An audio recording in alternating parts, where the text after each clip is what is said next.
Okay, I brought in a song called Berlin by a band called Adult Mom. And Adult Mom is the project of Stevie Knipe, Knipe, I believe. Knippy. And say again? I was joking. I said Knippy. Knippy. Yeah, it's Stevie Knippy. And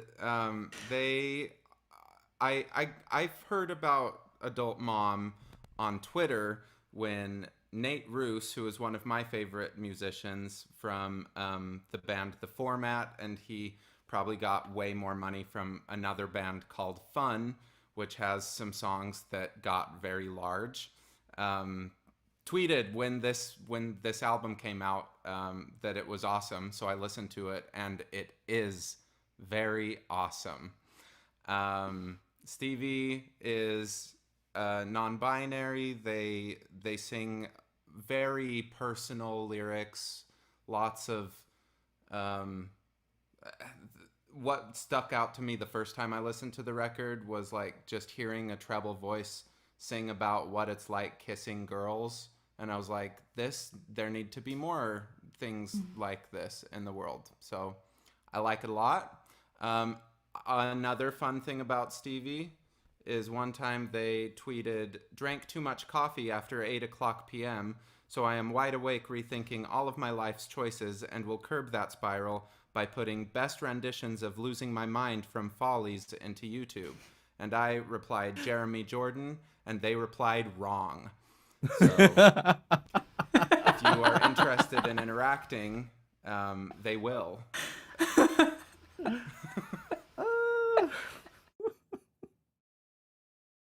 Wonderful musician. Wonderful musician.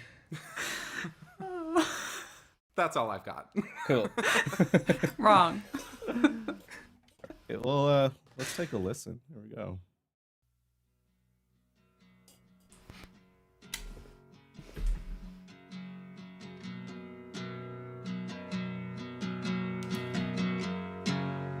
You flee when it's hard, and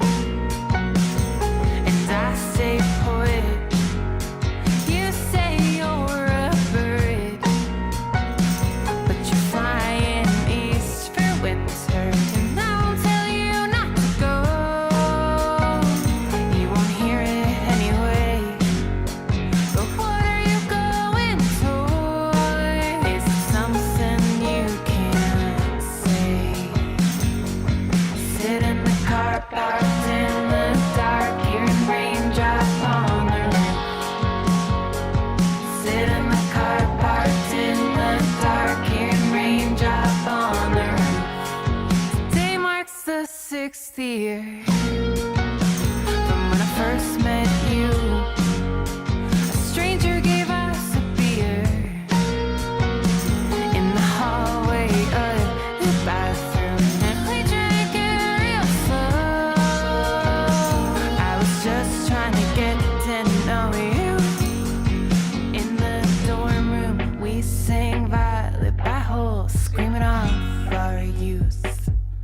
Sit in the car parked in the dark, hearing raindrops on the roof.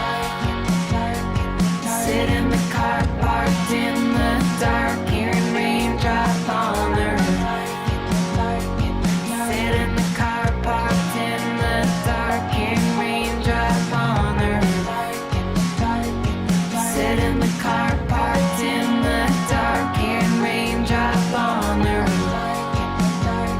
And it's the soul burning of our excuse, the push and pull to calm it's the waiting room.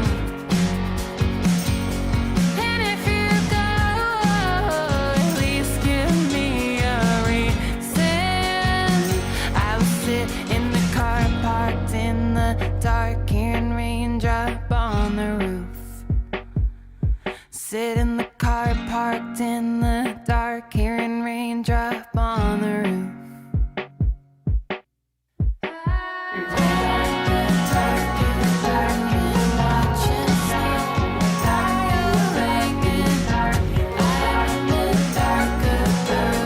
Shadow, and I am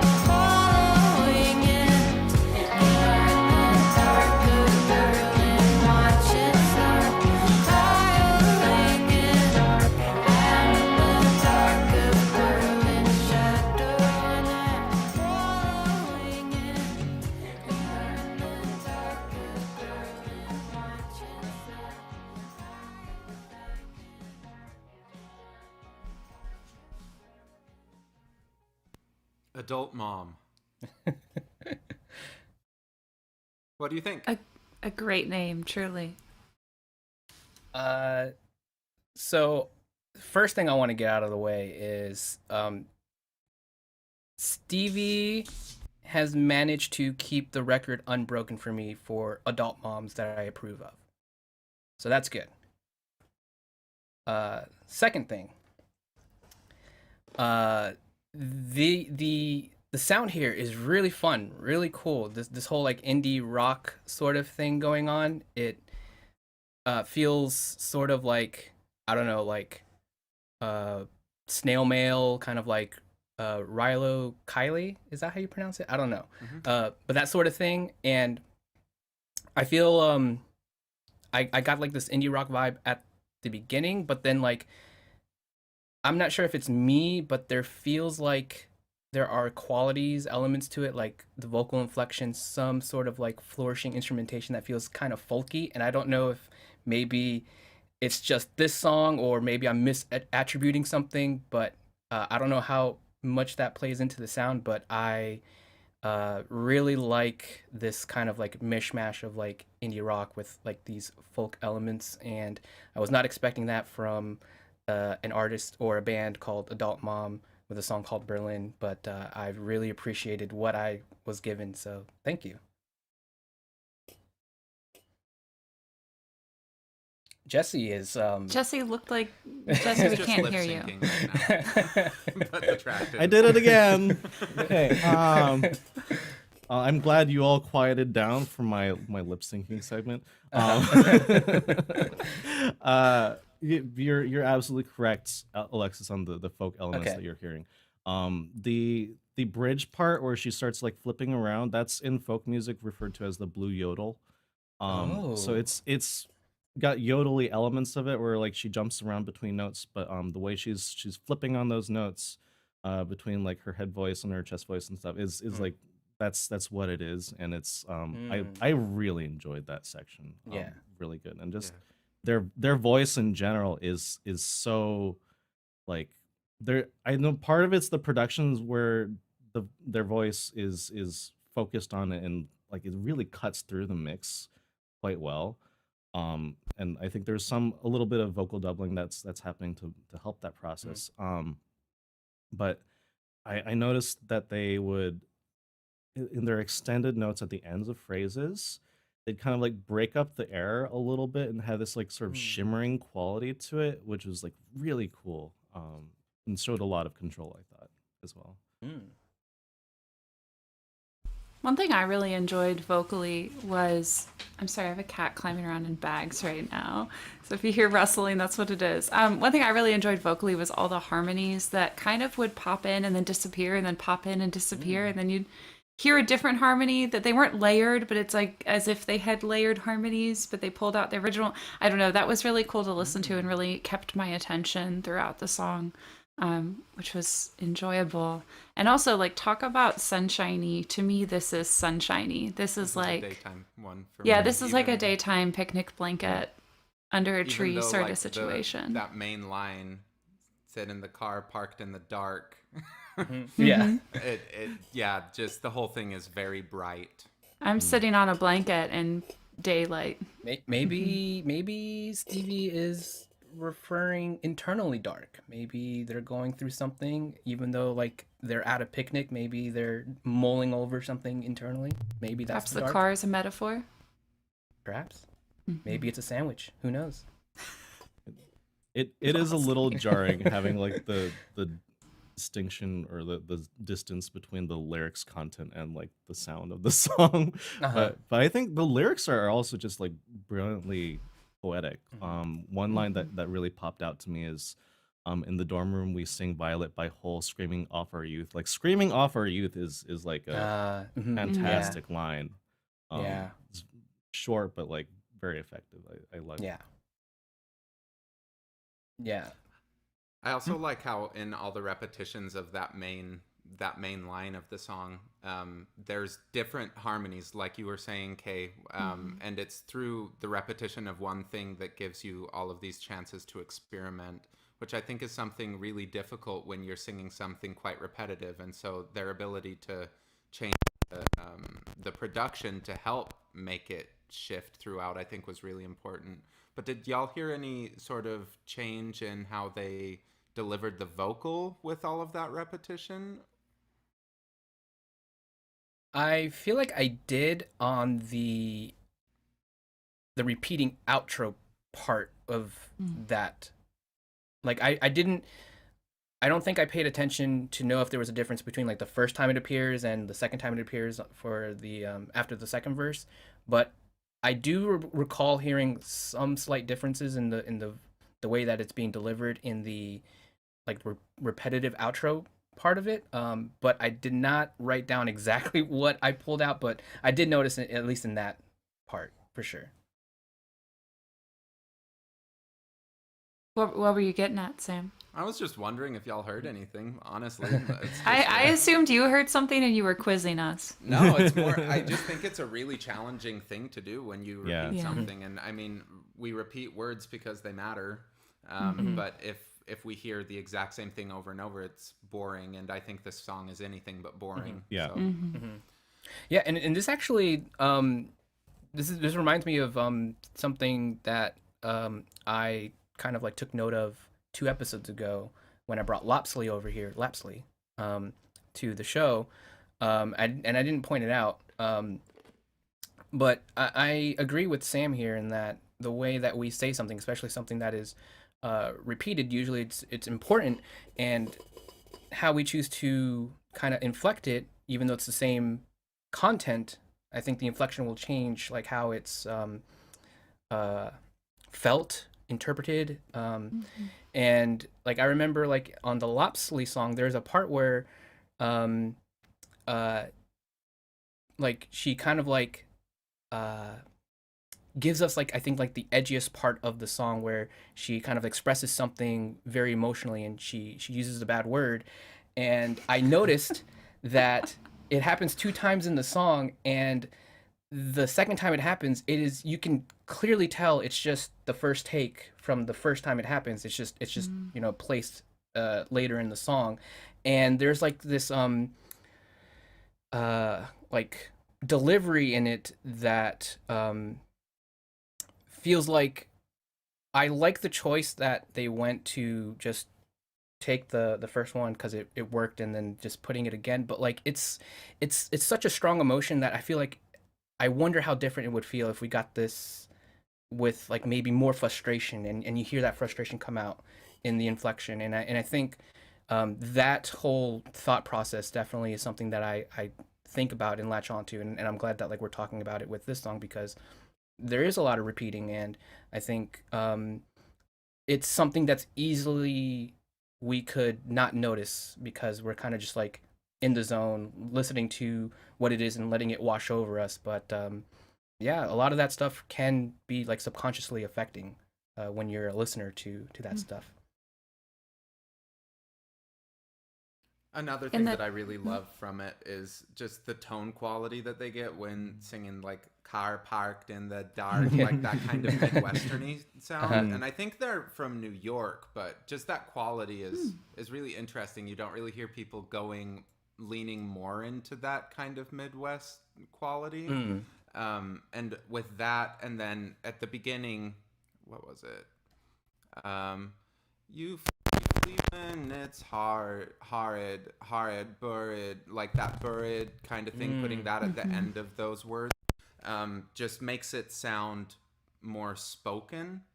And I read somewhere that Stevie, one of their influences was Bright Eyes, who's one of my favorite artists. And Connor is not known as being like a wonderful singer, but he gets the words across and pronounces things in like very interesting ways sometimes. I also saw the comment from Trick Switch. I liked how there were these little stylistic pauses that felt like stumbling while walking fast, which also kind of reminds me of just that kind of Bright Eyes folky delivery. And the pauses were, thanks for reading that. The pauses were in the production as well, because there were a couple times I was jamming out and then I had to like pause my jamming which was, but it was cool. It was cool to sort of take you in that moment and refocus you into the song. And I think it was really effectively done. I feel like everything in this song is really effective, and I need to listen to it like 10 more times to pick out all of the different things, because it is all so seamless and it all feels just so smooth, even when it isn't, even when it's repeated, or even when it feels like it's stumbling. And the beats right after those pauses just hit so much harder, especially Yes. once you know that they're coming. And it Right. never feels like it loses its momentum with those. And speaking of that sort of beat, they're like right after the bridge, the transition between the bridge and the next like chorus, there's this like that's like hitting in the background. It just was like, oh, that's just feels good. Love that. Ivy. So I think that's a lot. Do y'all have anything else that stood out?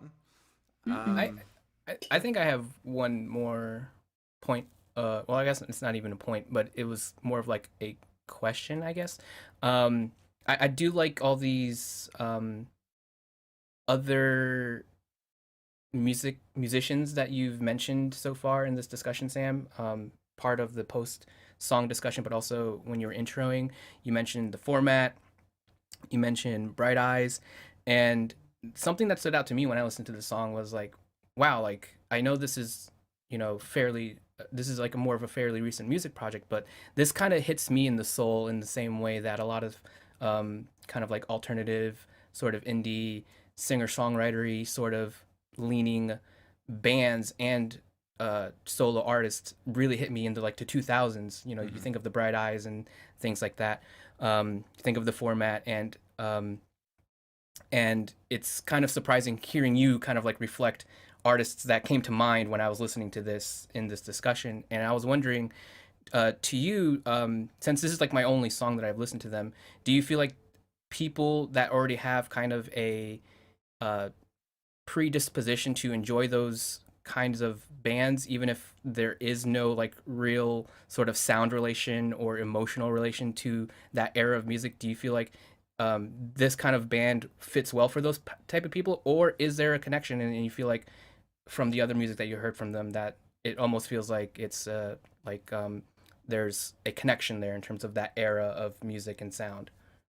I mean, I think that a big part is that they use guitars. Like, Yeah. they've been playing guitar since they were 15, and you just don't hear guitar as like the primary thing, and they're just as frequently in big pop stuff to my knowledge anymore. And that's why I think that part where it sounded like a sampled drum machine in the middle of the song like kind of stood out so much, because the rest of it is so traditional rock, just the pieces involved. Yeah. I think that for people who really like Bright Eyes, like a lot of people really like Bright Eyes for the lyrics. And yeah, I think that Stevie's just like a wonderful lyricist, just Awesome. really honest, vulnerable stuff that like you can sometimes I am less a lyric driven person and much more just the emotion behind the lyric, but I find that because the lyrics are so honest, their delivery of those lyrics is very honest, and you can hear it in their voice, which is what I really like about Conor Oberst. Right. So I hope I answered that okay. But yeah, I think that people would really dig it, because it does definitely kind of borrow some of those mid-2000s colors. Right. Cool. Awesome. What else should we listen to from them? I've only listened to this record, but everything that I've heard from them so far has been really good. I really love the song Atom. That's one I almost brought in, but I think this is kind of the main single from the project, Berlin. Yeah, go listen to everything. Give them a lot of money. Like, I know they've had some like health issue stuff and like recovering from cancer and other things. And that's another thing that they bring up in a lot of their lyrics. Like, they're just so freaking honest. So support Stevie. We like Stevie. We like Stevie. Thank you.